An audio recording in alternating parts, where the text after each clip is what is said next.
বাজারে উঠতে শুরু করেছে শীতের সবজি, তবুও সপ্তাহের ব্যবধানে কোথাও কোথাও বেড়েছে সবজির দাম। এ নিয়ে বিস্তারিত জানাতে শরীয়তপুর ও কলাপাড়া থেকে যুক্ত হয়েছেন সহকর্মী কাজী মনিরুজ্জামান ও জসিম পারভেজ। শুরুতেই কলাপাড়ার খবর জানব। জসিম, এই সময় তো আসলে শীতের সবজির সরবরাহ বাড়তে থাকে, তবে দাম বাড়ার কারণ কি বলছেন ব্যবসায়ীরা?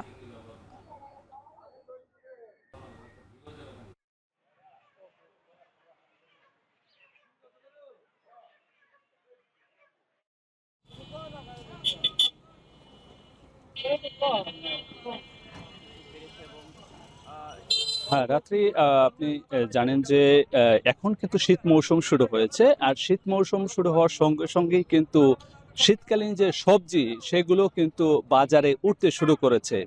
আর আজকে আমি এখন দাঁড়িয়ে আছি কলাপাড়া পাইকারি সবজি বাজারে। এই বাজারে আজকে বেগুন বিক্রি হচ্ছে ৩০ টাকা বেড়ে ৯০ টাকা প্রতি কেজি, এবং কাঁকরোল বিক্রি হচ্ছে ৩৫ টাকা বেড়ে ৮০ টাকা প্রতি কেজি, এবং শিম বিক্রি হচ্ছে ১০ টাকা বেড়ে ৯০ টাকা প্রতি কেজি, এবং শসা বিক্রি হচ্ছে ১০ টাকা বেড়ে ৫০ টাকা প্রতি কেজি, এবং বাঁধাকপি ফুলকপি ১০ টাকা বেড়ে বিক্রি হচ্ছে ৬০ টাকা প্রতি কেজি, এবং মিষ্টি কুমড়া ১০ টাকা বেড়ে প্রতি কেজি বিক্রি হচ্ছে ৪০ টাকা, এবং পটল ৫ টাকা বেড়ে বিক্রি হচ্ছে ৫৫ টাকা, এবং গাড়ি তরকারি সেগুলো ১০ টাকা বেড়ে বিক্রি হচ্ছে ৬০ টাকা প্রতি কেজি। তবে স্বস্তির বিষয় হচ্ছে দাম কমেছে, অর্ধেকেরও বেশি দাম কমেছে কাঁচামরিচের। ৯০ থেকে ১১০ টাকা কমে আজ কাঁচামরিচ পাইকারি দরে বিক্রি হচ্ছে ৯০ টাকা প্রতি কেজি, এবং লাউ প্রতি পিস লাউ ১০ টাকা কমে বিক্রি হচ্ছে ২০ থেকে ৩০ টাকা। এখানকার যে ব্যবসায়ীরা তারা বলছেন যে উত্তর অঞ্চল থেকে যে সবজি এখানে সরবরাহ হয় সেই সবজির দাম আহ, বেশি পড়ে যাচ্ছে ট্রান্সপোর্ট ভাড়া বিল হিসেবে, কেননা অনেক দূর থেকে সবজি নিয়ে আসার ফলে কিন্তু সবজির উপরে যে মূল্যটা বেশি পড়ে যাচ্ছে সে কারণে, এবং একই সঙ্গে যে কাঁচা মাল হিসেবে পচনশীল হওয়ায় সবজি পচে যাওয়ায় সেই দামটাও কিন্তু এসে পড়ছে এই কাঁচা সবজির উপরে। এক কথা বলা যায় যে এখন শীত মৌসুমে দাম কমার কথা, কিন্তু এই সরবরাহ এবং উৎপাদন কম থাকায় কিন্তু দামটা চড়া রয়েছে, এমনটি বলেছে ব্যবসায়ীরা। তবে এখানকার ভোক্তা তাদের প্রত্যাশা যে আহ, এখানকার বাজার যথাযথ মনিটরিং এর মাধ্যমে যদি রক্ষণাবেক্ষণ করা হয় তাহলে সবজির দাম কিছুটা নাগালে আসবে, এবং এতে স্বস্তি আসবে ভোক্তাদের উপরে। আপনাকে আরো জানিয়ে রাখি যে কলাপাড়া উপজেলার নীলগঞ্জ ইউনিয়ন সহ বিভিন্ন ইউনিয়নে কিন্তু সবজি চাষ হচ্ছে, কিন্তু শীতকালীন সবজি এখনো বাজারে উঠতে শুরু করেছে। যখন সবজি আরো বেশি বাজারজাত হবে তখন এই সবজির দাম আরো কমবে বলে এখানকার ব্যবসায়ী এবং ভোক্তারা প্রত্যাশা করছেন।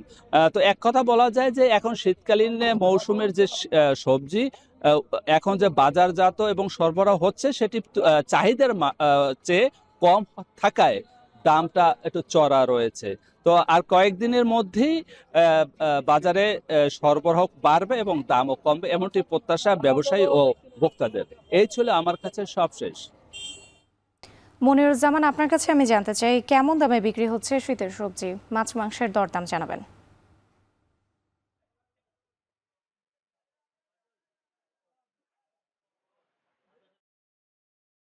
শরীয়তপুরে সব ধরনের শীতকালীন সবজির সরবরাহ কিন্তু বেড়েছে রাত্রি, এবং সেই সরবরাহ বাড়ায় কিন্তু দামও কমেছে। আমরা যদি বলি সপ্তাহ ব্যবধানে শরীয়তপুরের এই গোসাইরহাটের দাসের জঙ্গল বাজারে যে কাঁচামরিচের দাম কিন্তু ১০০ টাকা পর্যন্ত কমেছে। আজ কাঁচামরিচ এই গোসাইরহাটের বাজারে বিক্রি হচ্ছে ১৪০ থেকে ৫০ টাকা কেজি দরে, এবং ধনেপাতার কথা যদি বলি তার দামও কিন্তু আমরা সপ্তাহ ব্যবধানে দেখেছি যে যেই হাইব্রিড ধনেপাতা তা কেজিতে ৫০ টাকা কমে আজকে ১৫০ টাকা কেজিতে বিক্রি হচ্ছে, এবং যেটি দেশি ধনেপাতা সেটা বিক্রি হচ্ছে ২০০ থেকে ২৫০ টাকা কেজিতে। আর লাল শাকের সরবরাহ বেড়েছে, এবং এই সপ্তাহ ব্যবধানে বলা যায় যে লাল শাক কিন্তু অর্ধেকে নেমেছে। ১০০ টাকা কেজি যেই লাল শাক ছিল আজ কিন্তু এই বাজারে বিক্রি হচ্ছে ৩০ থেকে ৪০ টাকা কেজি দরে। আর ফুলকপি বাঁধাকপির দামও কেজিতে 20 থেকে 30 টাকা কমেছে। আজকে ফুলকপির দাম এই বাজারে বিক্রি হচ্ছে 60 থেকে 70 টাকা, এবং বাঁধাকপি কিন্তু বিক্রি হচ্ছে 65 থেকে 70 টাকা কেজি দরে, এমনটা আমরা দেখছি।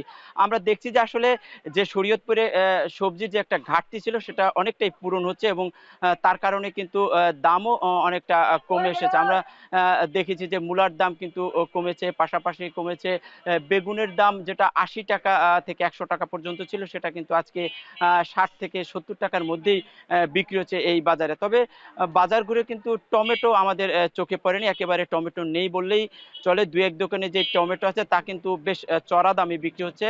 ১৬০ থেকে ৭০ টাকা কেজি দরে টমেটো বিক্রি হচ্ছে। ব্যবসায়ীরা বলছেন যে আসলে টমেটো এখনো দেশীয় টমেটো বাজারে ওঠেনি, যার কারণে সরবরাহ কম এবং দামও বেশি। আর আলু এবং পেঁয়াজের দাম কিন্তু ঊর্ধ্বমুখী রয়েছে। আজও এই গোসাইরহাটের দাসের জঙ্গল বাজারে কিন্তু আলু বিক্রি হচ্ছে ৭০ টাকা থেকে ৭৫ টাকা, এবং পেঁয়াজও কিন্তু ১২০ থেকে ২৫ টাকা কেজি দরে বিক্রি হচ্ছে। তো ব্যবসায়ীরা বলছেন যে দিন দিন সবজির সরবরাহ বাড়ছে, এবং সেক্ষেত্রে কিন্তু দামও অনেকটা কমে আসছে, আর ক্রেতারাও অনেকটা সন্তুষ্ট হচ্ছেন। তবে ক্রেতারা বলছেন যে অনেক সবজির দামই কিন্তু এখনো তাদের হাতের নাগালে এখনো আসতে পারেনি। তো আমি এই মুহূর্তে গোসাইরহাট বাজার থেকে, দাসের জঙ্গল বাজার থেকে শীতকালীন সবজির এই ছিল আমার কাছে সবশেষ।